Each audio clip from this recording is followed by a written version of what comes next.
My very first impression was the obvious starkness of the script. Certainly in terms of dialogue, there's not a lot. And I thought that that was a very interesting angle to have with the script. I also thought that it had a very dark, I don't want to say dreary, but sort of mood feeling that came across very strongly in the script. And I thought that that would be, if that transferred in terms of the acting through the scenes, I thought that that could be very powerful. I thought that the fact that there was almost no dialogue was, I thought it was a great concept. I thought it was, I was a bit concerned as to how it would link together, because the linkage for that would predominantly either rest in whether or not the actors could emotionally and physically link the scenes together, and then obviously the direction of it. That was a bit daunting, a bit of a concern, but once we started filming, it was pretty clear that it was going to link quite well, and that the linkages, that the lack of dialogue was a strength and not a weakness. I thought the director was trying to kill me. No, only kidding. Well, yeah.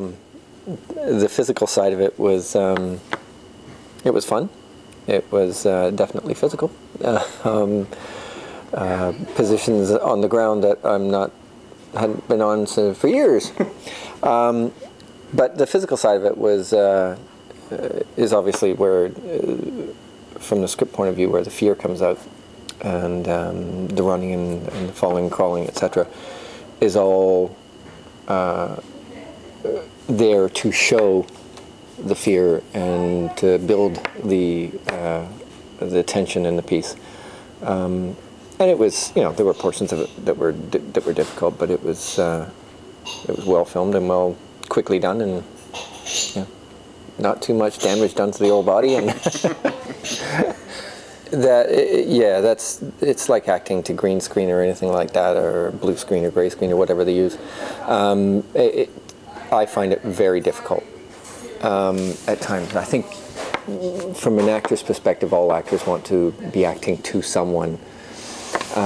So you have to really have a lot of faith in the direction that you're given, in terms of what you're supposed to be looking at, and what what you should be feeling, or what you should be getting out of the scene.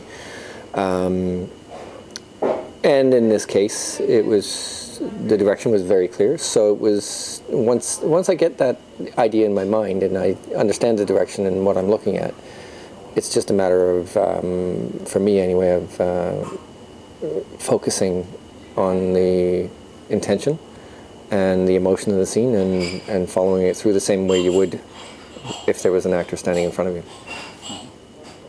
you. Suspense, probably, depending on the genre, blood and guts and gore. For me, horrors are more of a visual thing than necessarily a written thing. The horror films that scare me the most are the ones where there's very little dialogue, and you see the hand reaching for something, but you don't know what's going to be there, or you open the door and you don't know what's behind the door, the fear of what's behind the door. I'm not a big horror lover because I'm too chicken to be a big horror lover. So in most cases when I'm watching horror films, I'm actually going, oh no! But that for me is the scary thing. I saw a film recently where the dialogue was, to a degree, was relatively scary, but what the director did in terms of what you didn't see or what you feared was around the corner was brilliant, and and the sleight of hand and the movement of a bush, things like that just sent shivers up and down my back watching it. That to me is more scary than actual dialogue. So. Oh, I think it's absolutely brilliant. I think in this day and age, any form that directors and writers can use to get their work seen has to be used. I don't think the days of it needing to be made for Hollywood distribution or anything like that are long gone. People can't afford it. The time and the energy and the money that's put into those kinds of things, there's just the necessity isn't there anymore. And I think it's fabulous. I think it's great that we're in this generation of filmmaking now where directors and writers and producers can take their work and get it seen like that at the drop of a hat. And I just think, bring it on. The more the better. Every actor wants their work to be seen, and I would rather my work be seen through the internet, if it has to be, than not seen at all. And that's just, any actor who I think thinks otherwise is closing off an enormous door, for their work.